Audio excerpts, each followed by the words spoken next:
Boa noite para você na tela, os melhores momentos do atropelamento verde fora de casa. Distância entre Deportivo Pereira e Palmeiras, não só da semifinal da Libertadores, mas também dentro de campo nessa noite, é o assunto do Linha de Passe, que tem aqui Léo Bertozzi, Jean Oddi, Vitor Birner e André Kfouri, de quem eu peço o destaque deste jogo. André, tudo bem? Tudo bem, Dani, boa noite, meus amigos, uma ótima noite a todos, pessoal, todos que nos assistem em casa.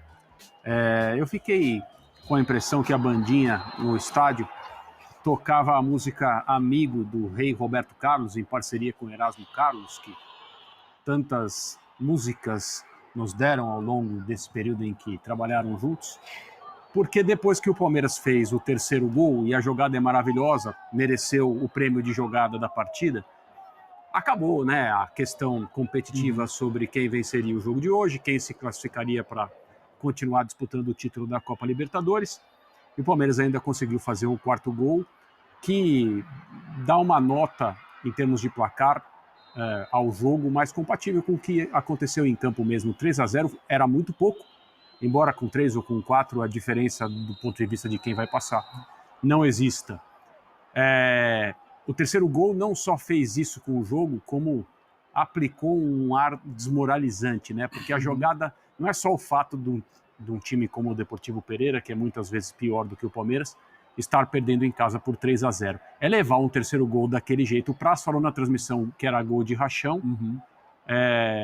Eu não discordo dele, mas é o gol de um time que estava completamente à vontade em campo. A gente vê a jogada aí, ó. Uma troca de passes dentro da área, em que havia 4 defensores, 5 mais o goleiro. Então, um nível muito diferente entre o Palmeiras e o Deportivo Pereira.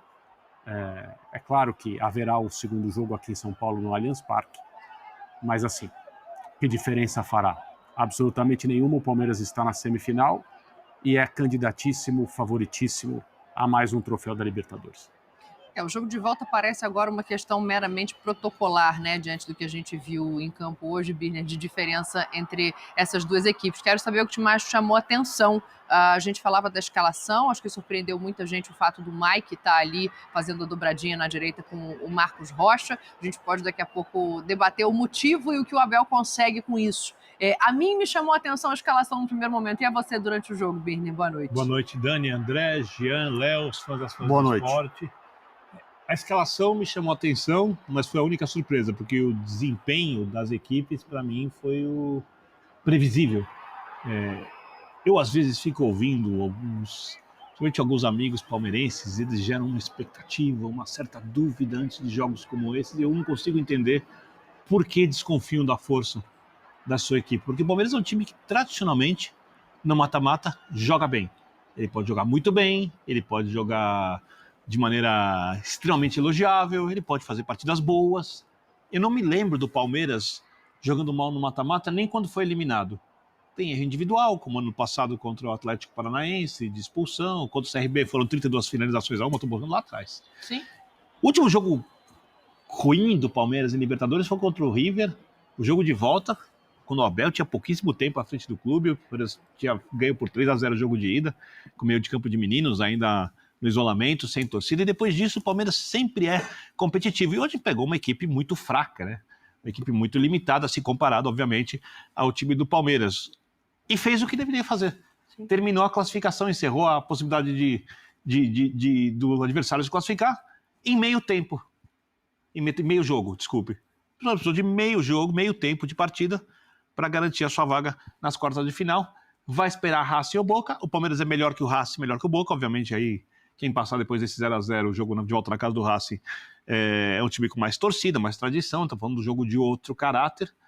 Mas se pegar o Boca e o Palmeiras jogar o que pode, provavelmente a gente vai assistir uma saudável vingança esportiva palmeirense na semifinal da Libertadores também.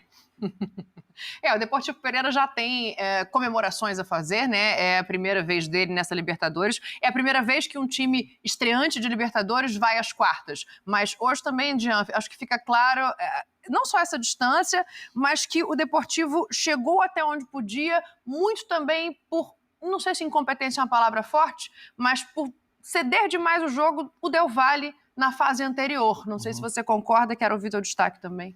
Pois é, Dani, boa noite para você, boa noite para os companheiros. Eu acho que a superioridade dos adversários em relação ao Pereira existia e já existiu em outros momentos da Libertadores, com o próprio Independente Del Valle, mas assim, não basta você ser melhor que o adversário. Você precisa comprovar essa superioridade dentro de campo. E às vezes... Vide Flamengo e Olímpia. Vide Flamengo e Olímpia. Às vezes você precisa comprovar a superioridade dentro de campo e talvez o mais difícil não seja você fazer valer a sua qualidade técnica. O mais difícil em jogos como esse é você manter a concentração, a atenção, levar a sério o jogo, independentemente do que esteja acontecendo. E o Palmeiras, mais uma vez, fez isso. O Palmeiras é um time que faz isso sob o comando do Abel Ferreira. Sim. O Palmeiras, em Campeonato Paulista, em primeira fase de Campeonato Paulista, e eu me surpreendi, e me lembro de falar aqui na mesa do Linha, levava os jogos para mim... faz isso sob o comando do Abel Ferreira. Sim. O Palmeiras em Campeonato Paulista, em primeira fase de Campeonato Paulista, e eu me surpreendi, me lembro de falar aqui na mesa do Linha, levava os jogos para mim até a sério demais, quer dizer, era um olhar, era uma preparação para, na hora que chegassem jogos mais importantes, você tá afiado. Agora, não é normal um time manter tanto a concentração, o interesse, levar a sério, o respeito ao adversário, por mais que o adversário seja muito mais fraco, como claramente era, né? E o Palmeiras, assim, fez com que um time mais fraco errasse, né? Nas saídas de bola, pressionando, dificultando a vida do adversário.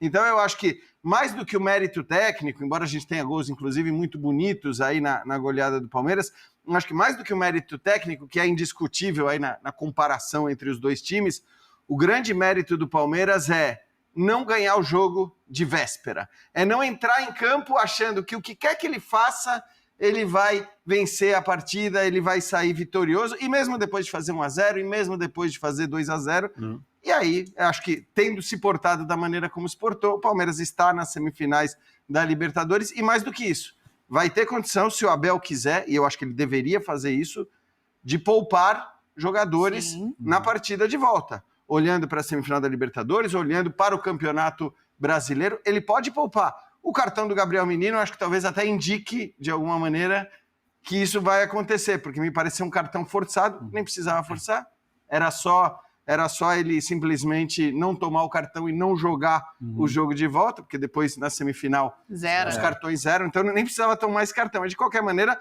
eu acho que se ele precisar, é o momento, é a ocasião de poupar, porque o Palmeiras está classificado. Léo Bertozzi, quero te ouvir também para a gente entrar no papo aqui e começar a destrinchar o que fez esse Palmeiras tão superior ao Deportivo Pereira. Tudo bom? Tudo bem, Dani. Boa noite, companheiros, boa noite, fã de esportes. Primeiro destacar que na era Abel, né, o Palmeiras só não passou de um confronto ida e volta na Libertadores, né? Foi a semifinal com o Atlético Paranaense. E foi a única vez que ele jogou fora de casa e trouxe resultado negativo, 1-0. De resto, o Palmeiras sempre conseguiu, fora de casa, encaminhar a classificação, voltar com resultado ou de empate ou de vitória, para conseguir em casa se impor. E hoje, mais uma vez, foi assim. Estou muito na linha do que pensa o Jean. Assim, diferença técnica do brasileiro para os outros na Libertadores existe desde a primeira fase. Né, os times brasileiros, a gente está vivendo aqui esse boom, né, de contratações, que outro time sul-americano hoje traz o Rames Rodrigues, por exemplo, como o São Paulo, que nem está na Libertadores, consegue trazer, né, times que estão lutando contra o rebaixamento no Campeonato Brasileiro conseguem trazer jogadores de relevo internacional, então a diferença existe. Agora, é comum a gente ver ela tão claramente exposta nos jogos de Libertadores? Não é comum, né?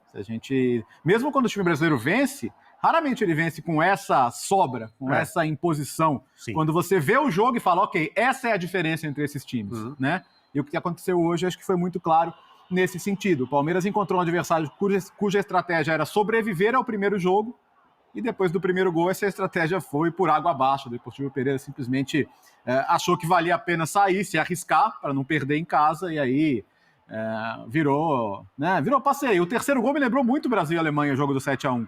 A maneira com que o Pereira perde a bola, com que acontece a troca de passes dentro da área. É um time morto contra um time que não está nem aí. Se o adversário está morto, ele quer mais jogar a pá de cal. E as escolhas estratégicas foram muito bem feitas. Você perguntou para o Bima se surpreendeu a escolha da dobradinha. Não, porque não foi a primeira vez que ele usou esse expediente. né, de segurar o Rocha como um terceiro zagueiro ali pelo lado direito. Mas tirar o Arthur, você acha que não foi surpreendente? Não sei, não necessariamente. O Deportivo Pereira, eu acho que surpreendeu. Que por como ele usou. A mim me surpreende usar. pelo adversário. É o que o Jean coloca, né? Do respeito que ele prega em qualquer jogo que seja de uma importância como é esse.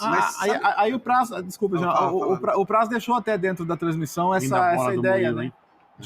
Linda bola do Murilo ali no quarto gol. De como ele usaria o Piquerez e o Mike para abrir o campo, para que Dudu pudesse trabalhar por dentro, assim, criar superioridades numéricas no meio campo, expor a linha de defesa do Pereira. Eu acho que estrategicamente o Abel, mais uma vez, né, chovendo molhado, foi muito bem. Então, é excelente. Acho que em termos de calendário, não precisa ter medo de estar menosprezando, você segurar, você olhar para as próximas horas do Brasileiro e falar, não, peraí, deixa eu remar aqui no Brasileiro, porque eu não vou jogar a toalha no Brasileiro. Semana que vem eu consigo, sabe? Leva o jogador. O jogo é jogo sem viagem. Pega os principais jogadores, deixa no banco. Se precisar colocar, coloca. Se não precisar, não coloca. Eu acho que assim, não tem mal nenhum em olhar para o jogo de volta e não é nenhum menosprezo ao Deportivo Pereira você colocar nas próximas rodadas o melhor que você tem no Campeonato Brasileiro e administrar esse jogo da volta. Tem entrevista na saída de campo. Vamos ouvir o Rony, então, o que ele falou depois desse 4-0 do Palmeiras fora de casa contra o Deportivo Pereira? Ganhar Pereira. Com certeza.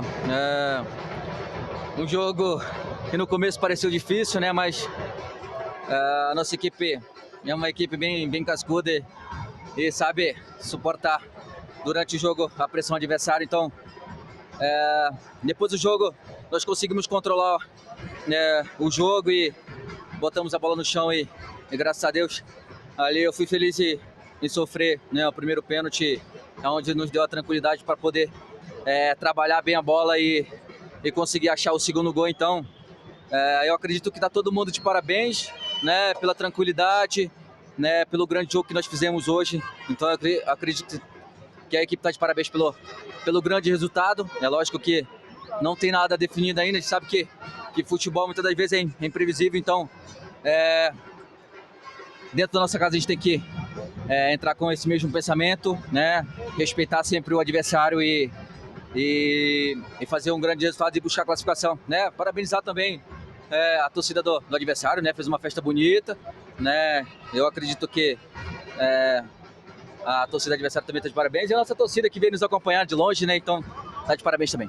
Obrigado, Rony. Tu cascudo que sabe jogar fora de casa. Cara, primeiro boa noite para todo mundo. Feliz por ter voltado aqui para o meu país. Faz 5 anos que eu não voltava para cá e voltei da melhor forma para fazer um jogo como profissional. Como você falou, minha família está aqui, veio todo mundo para me prestigiar o time e dar esse espetáculo aqui que a gente fez dentro de campo, que a gente pôs o nosso jogo que vem trabalhando no dia a dia. Essa vantagem aí, não dá para relaxar? É importante a vantagem, mas a gente não vai relaxar. Vamos respeitar os rivais como a gente respeita todo mundo. Então a gente vai trabalhar do mesmo jeito lá, vamos impor nosso jogo e vamos jogar mano a mano. Tá aí o colombiano Richard Rios jogando, né? Entra na vaga do Gabriel Menino durante a partida no seu país, na Colômbia. Acho que discordamos, André, do Rony quando ele fala que não tem nada definido. Mas eu quero saber se você concorda com outro ponto, que ele fala que no começo o jogo parecia que seria mais difícil. Eu acho que o Rony... Bom, Fala família palmeirense, se você não quer perder nenhuma notícia do nosso Verdão em primeira mão, já se inscreve nesse canal agora. Hoje anuncia Pedro Lima, capitão do Sub-20 do Palmeiras. Meio-campista inicialmente vai jogar pela equipe Sub-21 do time inglês. O Norwich City, de Inglaterra, anunciou o empréstimo de Pedro Lima, de 20 anos, meio-campista do Palmeiras. A joia do Verdão desembarca em Carroll para disputar a temporada 23-24 avos, inicialmente pela equipe Sub-21 do time inglês. O jogador fez um jogo pelo profissional do Palmeiras contra o Bolivar pela Copa Libertadores, em abril deste ano. Em sua chegada ao Norwich City, Pedro falou sobre as expectativas de sua primeira equipe, fora do Brasil e do encontro com Gabriel Sara, ex-meio-campista do São Paulo, que também atua no Norwich. Fique atento, pois te atualizo a qualquer instante com notícias do nosso Verdão.